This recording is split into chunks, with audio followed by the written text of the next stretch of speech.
Guys, I'm in Calgary, Canada, and it's cold right now. It's the middle of winter, and I'm at a microgreens operation, a completely indoor microgreens operation called MicroYYC. And in this video, I'm going to specifically talk about a subject, or Vanessa, my guest, is going to be talking about a subject that has been asked about a lot. People always ask me about compostable containers and more sustainable packaging and stuff like that, and that's exactly what we're going to be talking about in this video.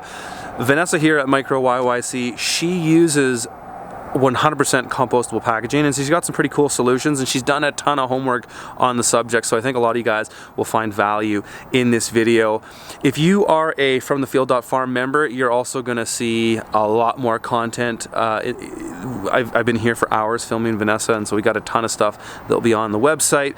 And if you're not a FromTheField.farm member, you can sign up The next enrollment is in April, but I'll leave the link in there. Make sure you get on that list if you want to see these long form videos like I do at farms like this here in Calgary. Okay, so these are your retail containers, and let's talk about these products. So this is, we've looked over this one a few times. Yeah. This is what you're doing, you're living wheatgrass in. Yeah. And you sell that unit for $3. Yeah. What does that package cost? 26 cents. Okay. Yeah. And then, what does this guy cost? This is also 26 cents. And these ones go up quite a bit, and they are, I'm going to put it down, 38 cents. So this container here is sort of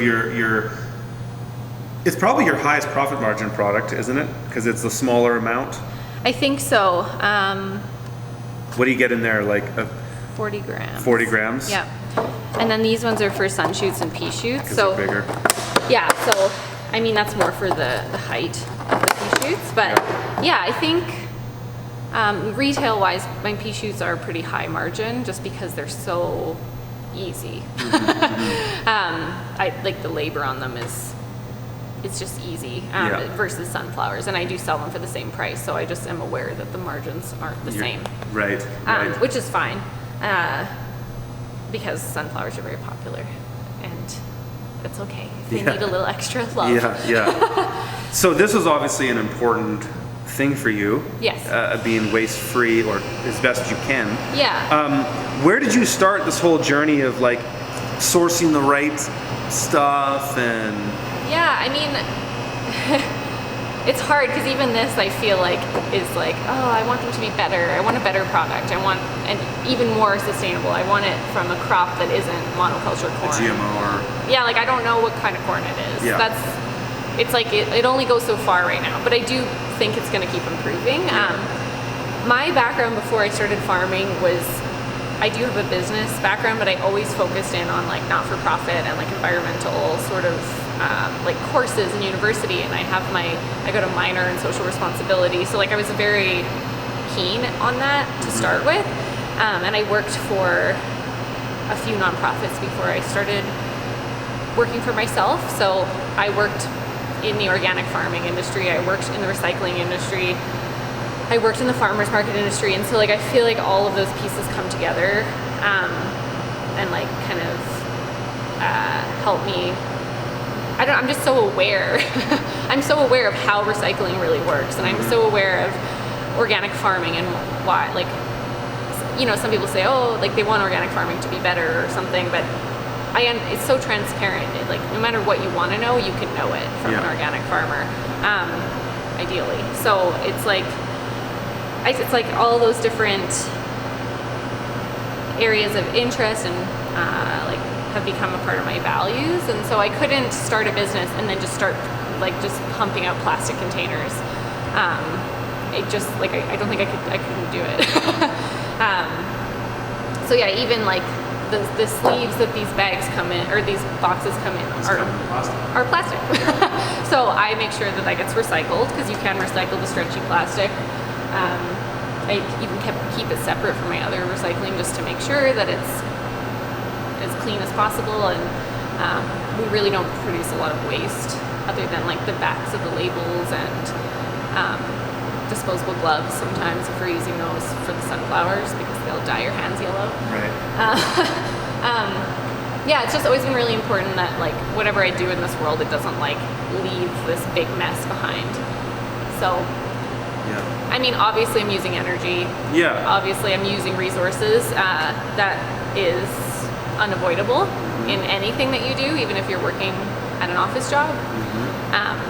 So I think I'm comfortable with where I'm at and how much I'm using for the value that I'm producing. Yeah. But I'm always looking for ways to make it better. And so where are you getting all these products from? So World Centric is the name of the company that's producing these. Yeah, that's who produces them. There's a local distributor called Earth Distributors in Calgary, and he sources all compostable packaging and sells to restaurants and like people who do events and anyone who needs packaging. So he just distributes compostable packaging or green packaging. I don't know his whole lineup, but he doesn't carry like plastic products and things like that. Right. And I met him at a networking event. I think before I even started doing this. Okay.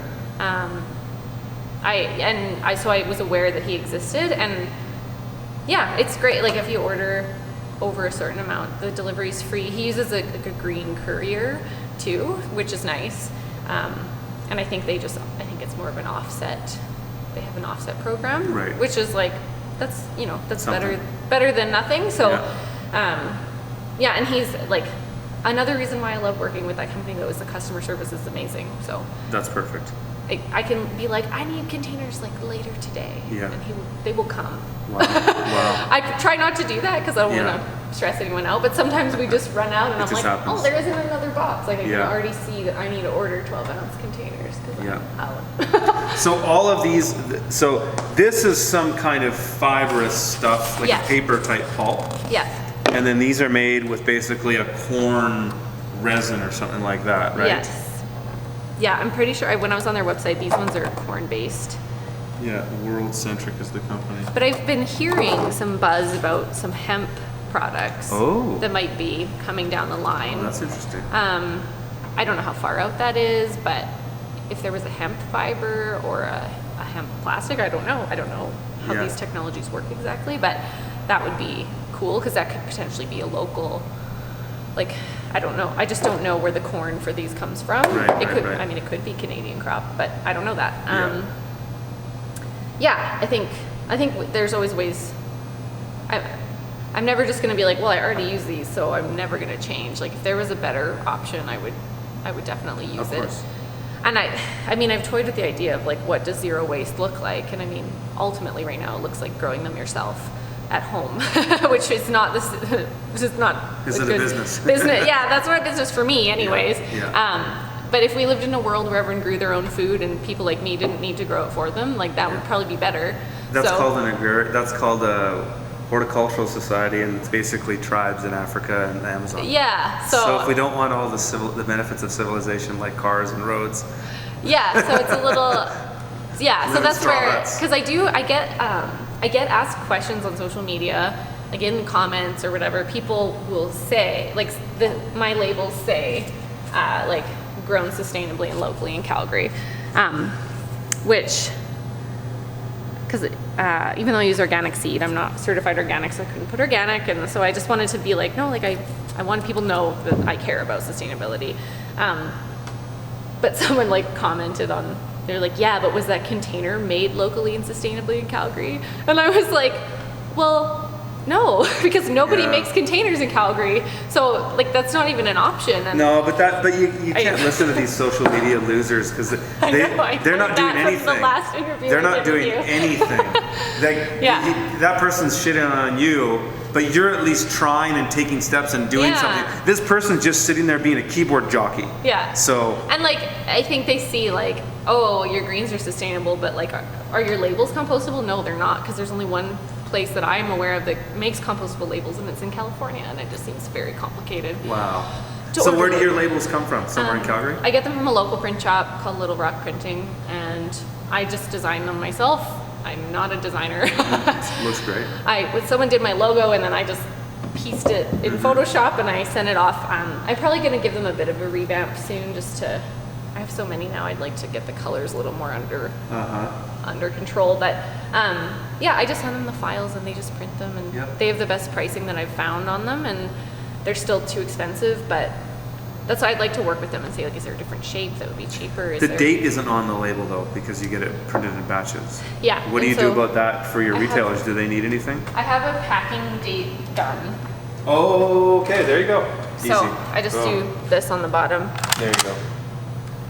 Easy. Yeah.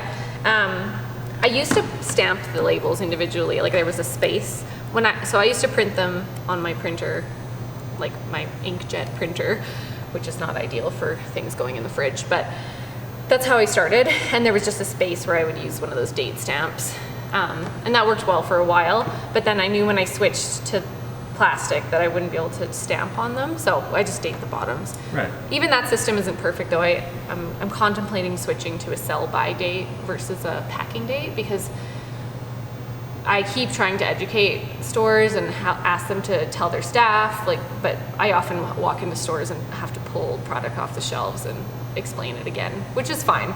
Sometimes it just takes some repetition to get the point through. But yeah, I don't know, I just struggle because like I'm trying my best, so like when people tell me like you should be doing better, like I like take that to heart too much, and I want I don't know, I look around at every other green salad product on the shelf, and it's from California in a giant plastic, and I'm like, are you hassling them too? Can you send them an email and tell them to be, because if they switch their packaging, that would make an impact. And guaranteed that person who's trolling you is buying probably everything in the grocery store.